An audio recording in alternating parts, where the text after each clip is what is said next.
Ibi byiza nshuti bakunze bavandimwe ba CEI Empire TV nongeye kubasuhuza mbifuriza ikaze hano kuri CEI Empire TV mbashimira uburyo mubana natwe mu biganiro byacu bya buri munsi hano kuri CEI Empire TV. Perezida Kagame na Madamu Jeannette Kagame bitabiriye umunsi wahariwe nyogokuru n'abasogokuruza Grandparents Day muri Green Hills Academy, aho bashimiye igitaramo mu mbyino gakondo z'umuco nyarwanda zabyinwe n'abanyeshuri biga mu mwaka wa gatatu w'amashuri y'incuke. Ibirori byabaye ku itariki ya 20 Gicurasi umwaka wa 2026 muri Green Hills Academy, yitabiriwe n'abanyeshuri n'abanyirakuru n'abasekuru n'abana biga muri iri shuri. Ubutumwa bwashyizwe kuri konti ya X y'ibiro by'umukuru w'igihugu biraje urugwiro bugira buti: Perezida Kagame na Madamu Jeannette Kagame bitabiriye umunsi wahariwe ba nyogokuru n'abasogokuru Grandparent Days muri Green Hills Academy, aho bishimiye igitaramo mu mbyino gakondo n'umuco nyarwanda byabyinwe n'abanyeshuri biga mu mwaka wa gatatu w'amashuri y'incuke. Uyu munsi wabaye amahirwe kuri ba sogokuru na ba nyogokuru yo kwizihiza umuco nyarwanda hamwe n'abuzukuru babo. Umunsi wahariwe sogokuru na nyogokuru wizihizwa hagamijwe kubaha icyubahiro no gushimira umusanzu batanga mu kubaka umuryango wabo muri sosiyete rusange. Muri Amerika wizihizwa muri Nzeri buri mwaka, aho ariko mu bindi bihugu bahitamo iyi tariki ibanogeye. N'igice kinini gishimira urukundo, ubumenyi n'inama bahabwa na ba nyirakuru na basekuru. Uyu munsi wizihizwa abafite basekuru na ba nyogokuru bakajya kubasura, bakabohereza impano, gutegura umusangiro n'umuryango wose, naho ishuri bagategura ibirori byo yaho abana bashimisha basekuru na ba nyogokuru. N'amafoto yagaragaje ubwuzu budasanzwe Madamu Jeannette Kagame ari kubyinana n'umwuzukuru we Perezida Paul Kagame nawe ari kuganira n'abana bagiye batandukanye biga muri iri shuri rya Green Hills Academy, ishuri rifite ubukombe hano mu gihugu cy'u Rwanda ndetse no ku isi hose. Ni ishuri ryigamo abana b'abanyarwanda ndetse n'abanyamahanga. Mu yandi makuru, Brigade General Ronald Rwivanga yatangiye inshingano nshya nk'umuyobozi w'umutwe w'ingabo za Afurika y'Uburasirazuba zihora ziteguye gutabara aho rukomeye ESCF.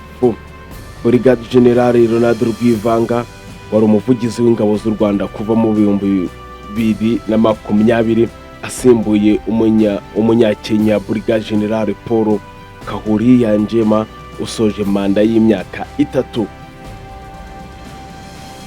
Uyu ni umutwe ushinzwe n'abasirikare n'abapolisi baturuka mu bihugu 10 byo muri karere ushobora koherezwa mu gihe kitarenze iminsi 14 guhosha intambara cyangwa kurengera abaturage mu gihe habaye amakimbirane akomeye cyane cyangwa se mu gihe urugamba rukomeye cyane. Uyu rero Brigade General Ronald Rwivanga akaba ari we usimbuye uyu munyakenya Brigade General Paul Kahuriya.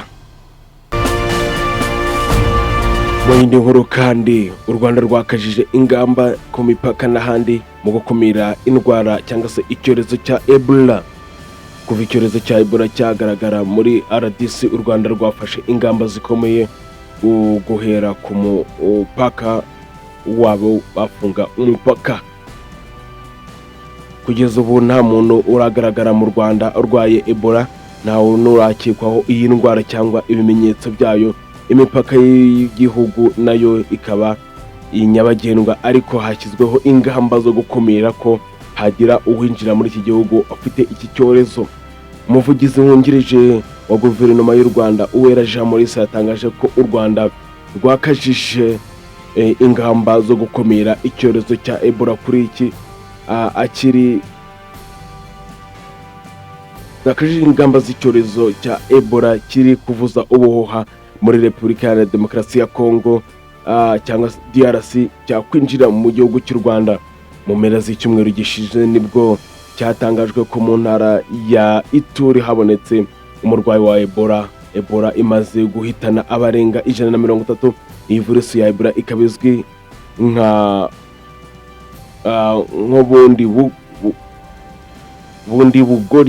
bundi bugoyi virus yabonetse bwa mbere mu gihugu cya Uganda mu mwaka wa 2007 ndetse na 2008, yandura abantu 149 yica 37.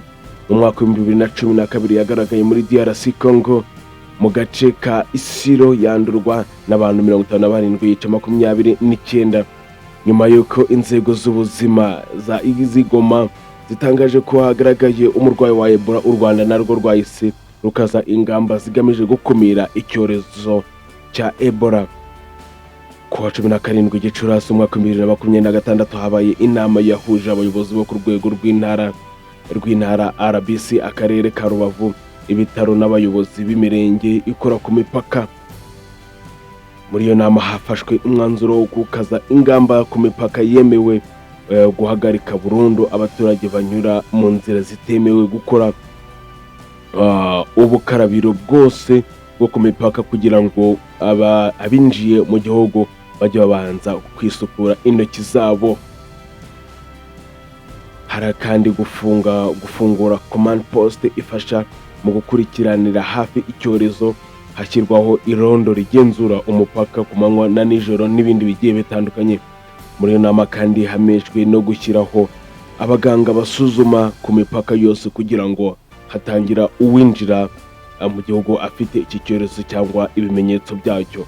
Umuvugizi wungirije wa guverinoma y'u Rwanda Jean Maurice yabwiye ikinyamakuru igihe ko mu ngamba zafashwe harimo no gufasha abakora ubucuruzi bwambukiranya imipaka gukorera mu matsinda. Ati ikiri gukorwa nuko hashyirwaho abinjira n'abasohoka kandi abakora ubucuruzi bagakorera mu matsinda.